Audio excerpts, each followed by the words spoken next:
Let's talk about horse girls. We all know one. Maybe you are one. Usually it's a hobby that involves a dusty Ford F-150, some hay stuck in your hair, and a bank account that is perpetually screaming for mercy. But Rita Crundwell? Rita wasn't just a horse girl. She was the final boss of horse girls. Picture this. It's 2011. You're in Dixon, Illinois. Population? About 16,000. It's the kind of town where everyone knows your name, your business, and probably what you had for dinner last Tuesday. The city is struggling. The pipes are bursting. The police department is driving cruisers that are held together by duct tape and prayers. The public pool? Closed. No money for the chemicals. And then there's Rita. Rita is the city comptroller.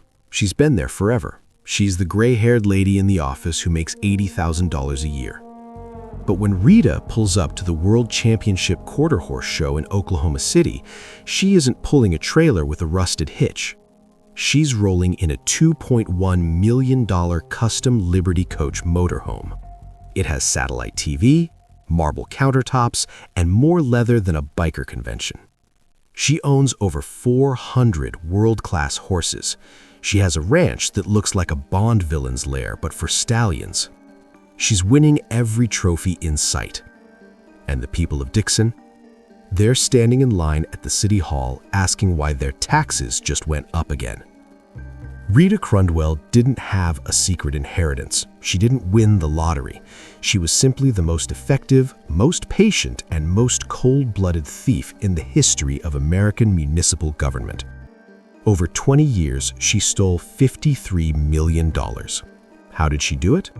She exploited a glitch in the human brain called the lag. She turned a small town's lack of tech into a personal ATM. And today, we're going to look at exactly how she rode a whole city into the ground.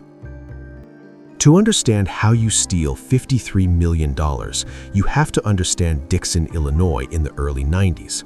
This was a manual town. We're talking ledger books, physical checks, and a city council that treated the budget like a grocery list written on the back of a napkin. Rita was the gatekeeper.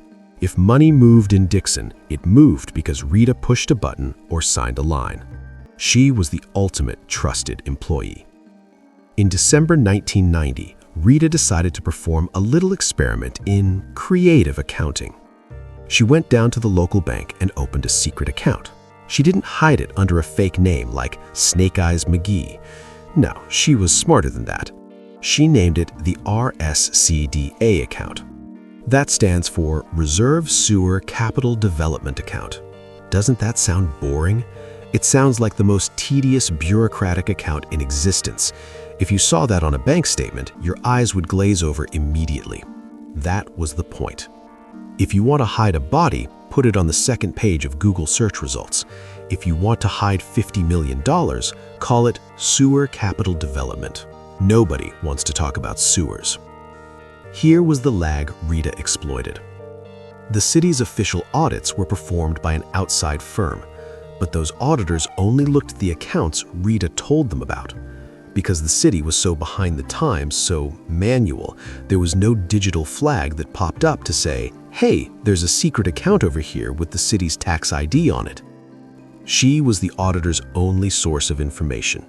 She was the fox guarding the henhouse, but she'd also convinced the farmer that she was the lead security consultant for the chickens. In 1991, Rita tested the waters. She moved $181,000 from the city's main funds into her secret sewer account. Now, $181,000 is a lot of money. In a town of 16,000, that's a new park. That's a few police cars. But Rita knew how to hide the missing money. She'd just tell the council, hey, the state of Illinois is late on their tax payments again. We're going to have to tighten our belts. And the council? They believed her. Why wouldn't they? Rita was the expert. By 1992, she took $121,000. By 1993, $225,000. She was starting to buy horses, but not just any horses. She was buying quarter horses. For the uninitiated, these are the sprinters of the horse world. They are beautiful, muscular, and incredibly expensive to maintain. Think about the psychology here. Most people who steal this kind of money go to Vegas, they buy a yacht, they move to a non-extradition country. Not Rita. Rita stayed in her office, she worked her 9 to 5, she took her lunch breaks, and then on the weekends she would transform into the queen of the equine world. She was living two lives that were separated by a thin veil of paper invoices. How did she actually move the money? This is where the manual nature of Dixon really becomes a crime scene. Rita would create fake invoices.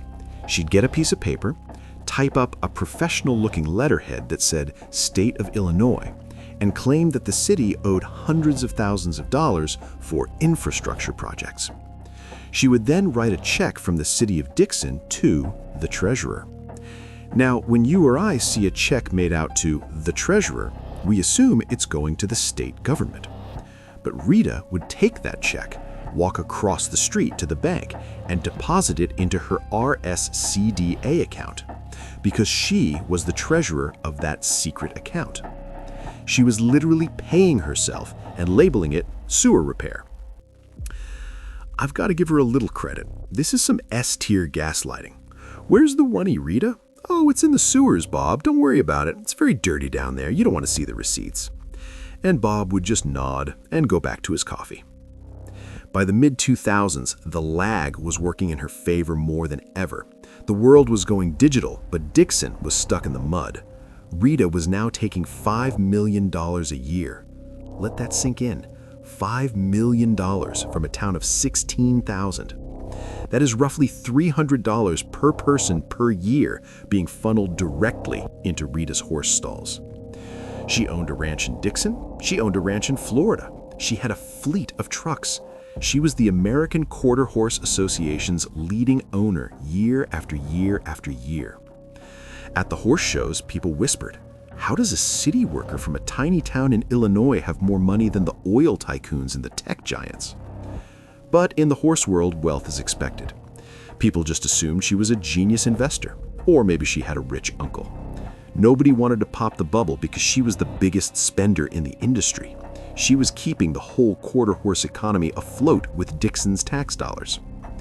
Meanwhile, back in Dixon, the city was literally falling apart. The city had to pass emergency budget cuts. They laid off staff. They stopped paving the roads. They told the citizens, "We're in a fiscal crisis. We all have to sacrifice." And Rita? Rita sat in those budget meetings. She looked her neighbors in the eye. She saw the stress on their faces. And then she went back to her office and cut another check for $250,000 to buy a new stallion named Good I Will Be. The audacity is breathtaking. It's not just theft, it's a total lack of empathy. It's sociopathic. Every con has an expiration date. Rita's was October 11th, 2011. And ironically, it wasn't a genius detective who caught her. It was a vacation. Rita loved her horses so much that she took a lot of time off to attend shows. While she was away, she left her duties to a coworker named Kath Swanson. Kath was doing her job. She was being diligent. She asked the bank for all the city's account statements. The bank clerk, probably thinking they were being helpful, handed Kath the statements for all the accounts, including the one Kath had never heard of, the RSCDA account. Kath looked at the statement. She saw millions of dollars moving in and out. She saw names of horse breeders. She saw payments for luxury RVs. Imagine that moment. You're sitting at a cluttered desk in a quiet office. You're looking at a piece of paper that proves your friend, your boss, the trustworthy Rita, is a monster. Kathy didn't go to Rita. She didn't call the police. She went to the mayor, James Burke. Now, Mayor Burke could have been hothead. He could have confronted Rita that afternoon. But he knew if he tipped her off, the money would vanish. The evidence would burn. So he did something incredibly difficult. He called the FBI. And then he told Kathy to go back to work and act like nothing was wrong. For the next 6 months, Rita Crundwell had no idea the feds were inside her bank accounts. Can you imagine being Kathy? For 6 months, you have to sit across from Rita at the Christmas party. You have to say good morning and how were the horses this weekend, knowing that you are the one who pulled the thread that's going to unravel her entire life. The FBI worked slowly. They had to trace 20 years of the lag. They had to find every fake invoice, every shell payment, every horse bought with stolen blood money. They realized that in 2011 alone, while the city was struggling to pay for basic salt for the winter roads, Rita had stolen $5.8 million. On April 17, 2012, the FBI finally moved in. They walked into City Hall. They didn't need to break down the door. They just walked up to Rita's desk. I wonder if she tried to tell them the handcuffs were for a very expensive, very specific type of horse training. Probably not. When they arrested her, the town of Dixon went into shock. It was like finding out your sweet grandmother was actually the head of a cartel. People were angry, yes, but mostly they were embarrassed. How did we let this happen for 2 decades? The fallout was massive. The U.S. Marshals moved in and seized everything. This wasn't just a house and a car. This was a logistical nightmare. They had to take over a world-class horse breeding operation.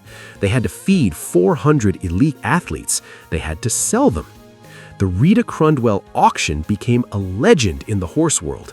People came from all over to buy the stolen champions. They sold the $2.1 million motorhome. They sold the ranch. They sold the trophies. Actually, nobody wants someone else's stolen trophies, so those didn't bring in much. In the end, they recovered about $9 million. Wait, $9 million? But she stole $53 million. That's the thing about the lag. Once the money is spent on life, on hay, on travel, on entry fees, on paying people to shovel manure, that money is gone. You can't unbuy 20 years of luxury. The citizens of Dixon got back a fraction of what was taken. Rita was sentenced to 19 years and 7 months in federal prison. At her sentencing, she didn't have much to say. No grand apology, no explanation for why she felt her horses were more important than her neighbor's children having a place to swim in the summer. She was a horse girl to the bitter end.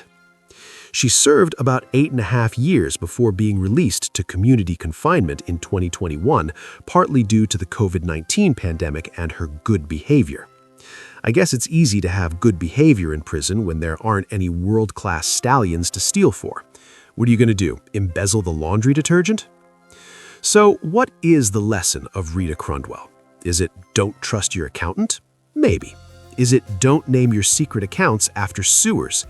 Definitely. But I think the real lesson is about the cost of complacency. Dixon fell victim to the lag because they wanted to believe in the good old days.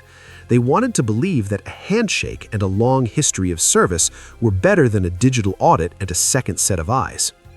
Trust is a beautiful thing. It's what makes a small town feel like a home. But Rita Crundwell used that trust like a weapon. She turned the town's kindness into her own competitive advantage. Today, Dixon is doing better. They've updated their systems. They have a city manager now. They have checks and balances. But if you walk through the streets of Dixon, you can still see the $53 million that isn't there. You see it in the buildings that weren't built, the scholarships that weren't given, the infrastructure that's still 20 years behind where it should be. Rita got her championships. She got her name in the history books of the American Quarter Horse Association. But the people of Dixon, they're the ones who really paid for those trophies. Before you go, do me a favor. Look at your local city council. Look at who's handling the books. Is it a manual system? Is there a Rita in your hometown who's been there for 30 years and never takes a vacation? Because the lag is everywhere. And sometimes the most dangerous person in town isn't the one with the gun. It's the one with the typewriter and a dream of being a queen. Thanks for watching.